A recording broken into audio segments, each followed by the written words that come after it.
नमस्कार श्रोते हो, श्राव्य कथा मराठी या चॅनलवरती आपले सहर्ष स्वागत आहे.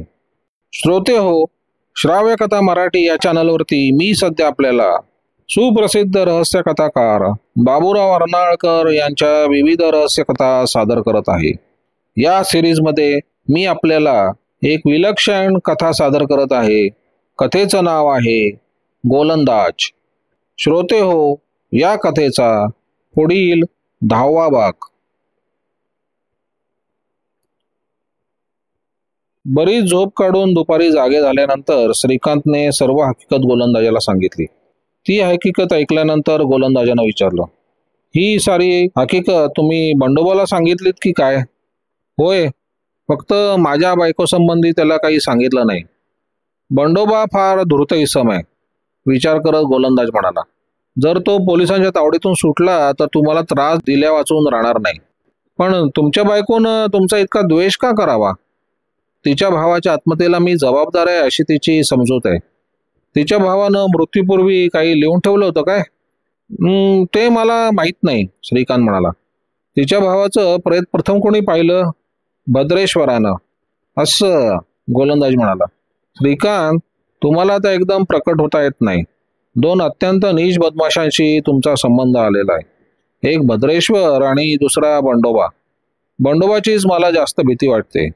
मला पुन्हा माहीम येथे गेलं पाहिजे. आणखीन 10 मिनिटांनी श्रीकांतला तिथे सोडून गोलंदाज माहीम येथे गेला.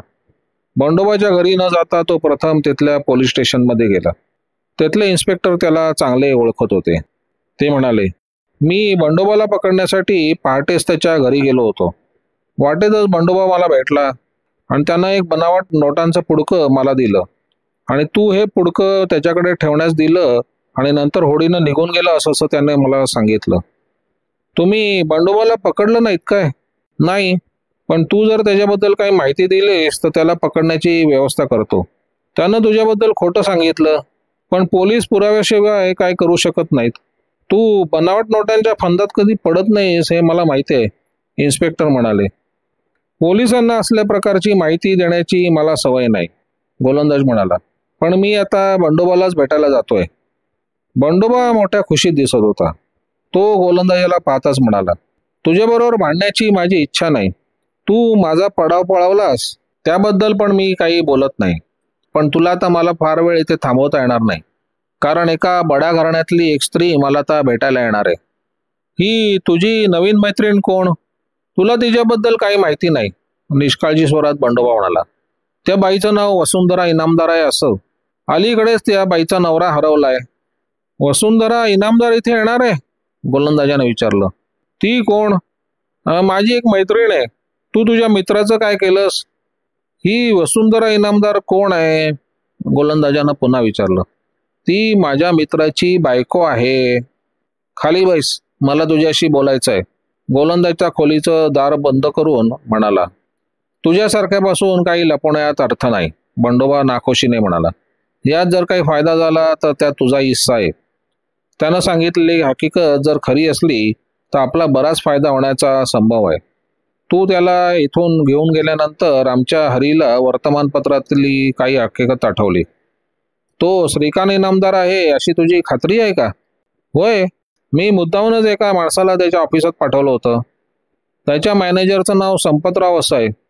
ऑफिसात त्याचा एक फोटो टांगलेला आहे.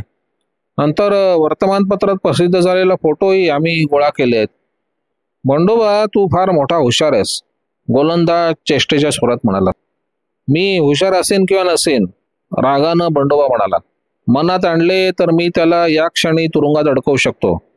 आता तो माझ्या हातातून निसटला असल्यामुळे मी त्याच्या बायकोला पत्र लिहिलं. तिच्याकडे खूप पैसे आहेत. कोणत्या प्रकारचं पत्र? माझ्याकडे त्या पत्राची नक्कल आहे, ती मी तुला वाचायला देतो. बंडोबानं आपले दोन्ही हात टेबलाच्या खाणात खुपसले. डाव्या हातानं त्याने एक कागद बाहेर काढला आणि गोलंदाजाच्या पुढे केला. त्याचा उजवा हात अद्याप टटेबलाच्या खाणातच होता.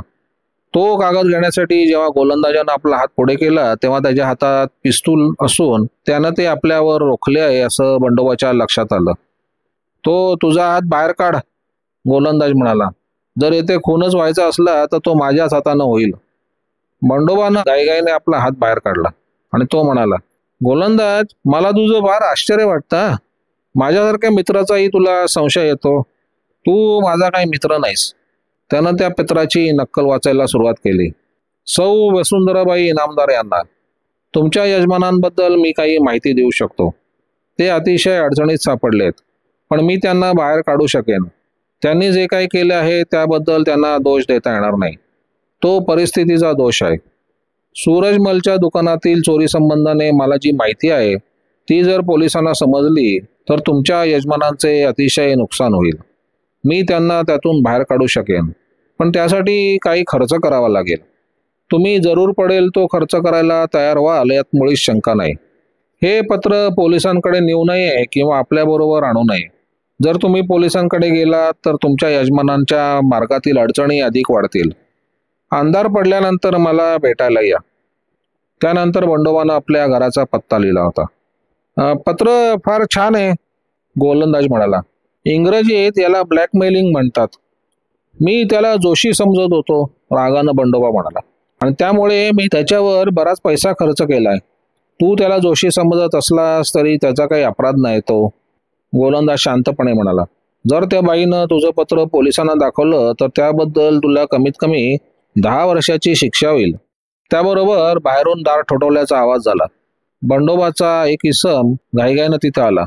तो घोगऱ्या आवाजात म्हणाला, मुरारराव एका बाईसह येत आहेत. घात झाला, बंडोबा घाबरून म्हणाला. त्या बाईनं मुराररावांना इथे आणलंय. त्यानं त्या पत्राच्या नकलेची एक गोळी करून किरवून टाकली. त्याचवेळी मुरारराव एका सुंदर तरुणीसह हसत त्या खोलीत आले. कोण? गोलंदाज? तुला पाहून मला अतिशय आनंद होतो, गोलंदाज, मुरारराव हसून म्हणाले. गोलंदाजानं त्यांच्याबरोबरच्या तरुणीला ओळखले होते. तो म्हणाला, प्रतिभाताई बऱ्या आहेत ना? त्या तरुणीचं नाव प्रतिभा आहे हे समजताच बंडोबाला बरंच समाधान वाटलं. प्रतिभे, यांची आणि तुझी ओळख आहेच की, मुरारराव म्हणाले. हे दुसरे आमचे बंडोबा. बंडोबा, या प्रतिभाताई एका साप्ताहिकाच्या सहसंपादिका आहेत. शिवाय इतर काही वर्तमानपत्रांच्या वार्ताहरही आहेत. मुंबईतील प्रमुख बदमाशांबरोबर त्यांचा परिचय करून घेण्याची कामगिरी मी स्वीकारली आहे. गेल्या रात्री पोलिसांनी तुझ्यावर धाड घातली होती ना? ते नेहमीच आहे, बंडोबा हसून म्हणाला. कावळा आणि गरुड एकाच घरट्यात कसे? गोलंदाज, तू इथे काय करतोयस? या प्रतिभाबाईंप्रमाणे मी अधूनमधून मुंबईतील प्रख्यात मावाल्यांना भेटत असतो, मुरारराव हसून म्हणाले. प्रतिभे, ऐकलेस ना? असले बोलणे गोलंदाजाशिवाय दुसऱ्याला कोणाला साधणार नाही. गोलंदाज उठला आणि म्हणाला, तुम्ही या खेपेला मला भेटायला आला नाहीत तेव्हा मी तुमचा निरोप घेतो. गोलंदाज आपली हॅट डोक्यावर चढवली आणि तो दाराकडे गेला. राम राम गोलंदाज, हेटाळणीच्या स्वरात बंडोबा मोठ्यानं म्हणाला. पण तू पिस्तूल बरोबर घेऊन फिरत जाऊ नकोस, असा माझा तुला सल्ला आहे. पोलिसांना जर तुझ्याजवळ पिस्तूल सापडलं तर तुला निष्कारण तुरुंगात जावं लागेल. तुझ्याकडे पिस्तूल आहे? मुराररावांनी गोलंदाजाला विचारले. पिस्तूल वापरण्याचा परवाना तू घेतलायस काय? माझ्याकडे परवाना पण नाही आणि पिस्तूलही नाही, गोलंदाज हसून म्हणाले.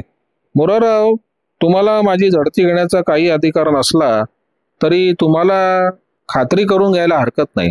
गोलंदाजानं हसत आपले दोन्ही हात वर केले. प्रतिभा आश्चर्यानं ते नाटक पाहत होती. मुराररावांनी गोलंदाजाचे सर्व खिसे तपासले पण त्यांना पिस्तूल काही सापडलं नाही. बंडोबा, तुझा डाव काय आहे? मुराररावांनी विचारलं. त्याचा काय डाव आहे ते मी तुम्हाला सांगतो, गोलंदाज म्हणाला. सर्व धंदे करून थकल्यानंतर आता त्यानं पिस्तूल विकण्याचा धंदा सुरू केलाय. मला पिस्तूल विकत घ्यायचे नव्हते, पण तुम्हाला जर हवा असेल तर त्याच्या टेबलाच्या खणात येते. मुराररावांनी टेबलाच्या खणातून पिस्तूल काढताच बंडोबा काळवंडून गेला.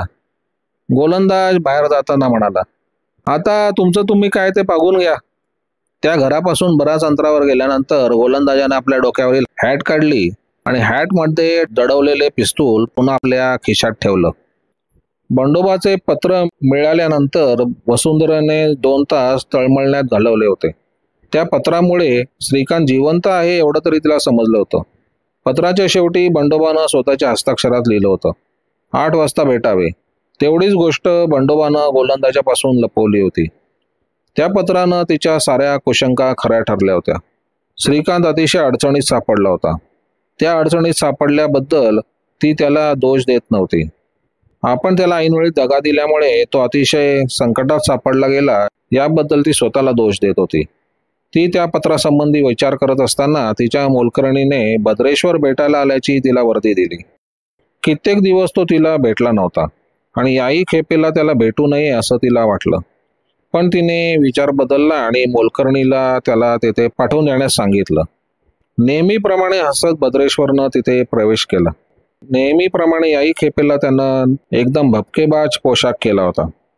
श्रीकांतची काय बातमी आहे? त्यानं हसत विचारलं. ती त्याच्याकडे चमत्कारिक दृष्टीने पाहत होती. ती ज्याला आपला मित्र समजत होती तो भद्रेश्वर एका बदमाशाच्या टोळीचा मुख्य होता. त्यानंच गोव्याहून ती खोटी तार पाठवण्याची व्यवस्था केली असावी याबद्दल तिला आता मुळीच शंका नव्हती. पण ती त्याच्यावर रागवली नव्हती किंवा त्याचा तिरस्कारही करत नव्हती. स्वतःच्या मूर्खपणाबद्दल इतरांना दोष देण्याची तिची तयारी नव्हती. गेल्या रात्री श्रीकांतच्या घरात एक चोर शिरला होता असं मला माझ्या एका मित्रानं सांगितलं. काही महत्वाच्या वस्तू चोरण्यात आल्या आहेत काय? नाही, ती म्हणाली. ती एका चिटोऱ्याची घडी करून आपल्या पर्समध्ये दडवत आहे हे त्याच्या लक्षात आलं.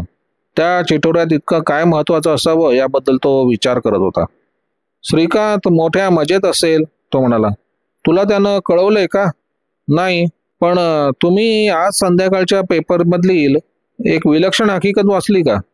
ती विषय बदलण्याचा प्रयत्न करत आहे असं त्याला वाटलं आणि तो म्हणाला. वर्तमानपत्रात शेकडो विलक्षण हकीकती प्रसिद्ध होत असतात. त्यापैकी कोणती? दिवसा प्रतिष्ठित व्यापारी आणि रात्री चोर असे दुहेरी जीवन जगणाऱ्या एका माणसाची हकीकत प्रसिद्ध झाली आहे. तू तशा प्रकारच्या गोष्टी वर्तमानपत्रात वाचतेस? मी अशा प्रकारचे दुहेरी जीवन जगणारे लोक प्रत्यक्ष पाहिले आहेत. ते अशा प्रकारे का वागत असावेत? तिनं विचारलं. मला काही माहीत नाही. तो ज्याच्या त्याच्या आवडीचा प्रश्न आहे. पण मी तुला काही निराळ्याच कारणासाठी भेटायला आलो आहे. माझ्या मालकीच्या कंपनीची स्थिती बाजारातील मंदीमुळे फार चमत्कारिक झाली आहे. मला रोख 76,000ची जरुरी होती. बाकीचे 1,24,000 मी जमा केले आहेत. जर श्रीकांत येथे असता तर माझी अडचण दूर झाली असती. तो जरी मला मित्र मारत नव्हता तरी व्यापारी होता. पुढे फायदा होण्यासाठी त्यानं मला खचितच तेवढी रक्कम दिली असती. मी तुम्हाला काही मदत करू शकत नाही. तुम्ही संपतरावांना का नाही भेटत? संपतराव? तो नोकर आहे. तू जर त्याला काही सांगितलंस तर? मी त्यांना काही सांगणार नाही, वसुंधरा म्हणाली. मला समजत नाही अशा भानगडीत न पडण्याचा मी निश्चय केलाय. त्यानंतर भद्रेश्वरने तो विषय बदलला आणि इतर काही गोष्टी केल्यानंतर तो तिथून निघून गेला. वसुंधरेचं आपल्याबद्दल वाईट मत बनलंय हे त्याच्या लक्षात आलं होतं. त्याची खरोखरच चमत्कारिक स्थिती झाली होती. सातपुतेच्या मृत्यूनंतर त्याची टोळी अतिशय निष्क्रिय झाली होती. भद्रेश्वर जरी त्या टोळीचा मुख्य असला तरी तो सातपुतेमार्फत आपल्या टोळीची सूत्र चालवत असे. टोळीपासून येणारी प्राप्ती बंद पडली होती. त्यानं शेअर बाजारात केलेले कित्येक व्यवहार त्याच्यावर उलटले होते आणि त्याच्यावर सावकार कधी उग्ररूप धारण करतील याचा नेम नव्हता. तो जेव्हा घरी आला तेव्हा त्याच्या शिष्यानं 1,000 रुपयांची बाकी देण्याबद्दल नोटीस घेऊन वकिलाचा माणूस सहीसाठी त्याची वाट पाहत होता. इकडे गोलंदाजानं आपल्या घरी परत आल्यानंतर श्रीकांत बरोबर चर्चा केली. तो म्हणाला, तुम्ही कोण आहात हे बंडोबाला माहीत आहे. मी बंडोबाच्या नावानं तुमच्या बायकोला तार केली आहे आणि त्याची आजची मुलाखत उद्यावर ढकलली आहे. येत्या 24 तासात आपल्याला काहीतरी हालचाल केली पाहिजे. मुराररावांना भेटले तर? श्रीकांतने विचारले. त्यापासून काही फायदा होणार नाही, गोलंदाज म्हणाला. तुम्ही जरी जुनागडचे नवाब असला तरी चोरीच्या आरोपावरून मुराररावांना तुम्हाला पकडावे लागेल. त्या तरुणीला पोलिसांच्या स्वाधीन करण्याऐवजी तुम्ही सूरजमलच्या नाकावर ठोसा लगावलात आणि त्या तरुणीला पळून जाण्यास मदत केली. मुराररावांनी जरी तुम्हाला मदत केली तरी वर्तमानपत्र तुमचं नाव बदनाम केल्याशिवाय राहणार नाही. यातून सुटण्याचा काही निराळा मार्ग शोधून काढला पाहिजे. बंडोबा वसुंधरेची वाट पाहत होता. अशा वेळी एका लहान मुलानं त्याच्या हाती एक पत्र दिलं. ते टाईप केलेलं होतं. आज रात्री मी तुम्हाला भेटू शकणार नाही. त्या वस्तीत येणं मला आवडत नाही. उद्या रात्री 8 वाजता आपण वरळीच्या पेट्रोल पंपाजवळ भेटावे. तुम्हाला खरोखरच माझ्या यजमानांबद्दल माहिती आहे याबद्दलचा पुरावा द्यावा लागेल. माझ्या यजमानांबद्दल गोलंदाज नावाच्या माणसाला काही सांगू नका. तो संध्याकाळी मला भेटायला आला होता पण मी त्याची भेट घेण्याचं नाकारलंय. त्या पत्राखाली सही नव्हती पण ते पत्र वसुंधरेचंच आहे अशी बंडोबाची पक्की खात्री होती.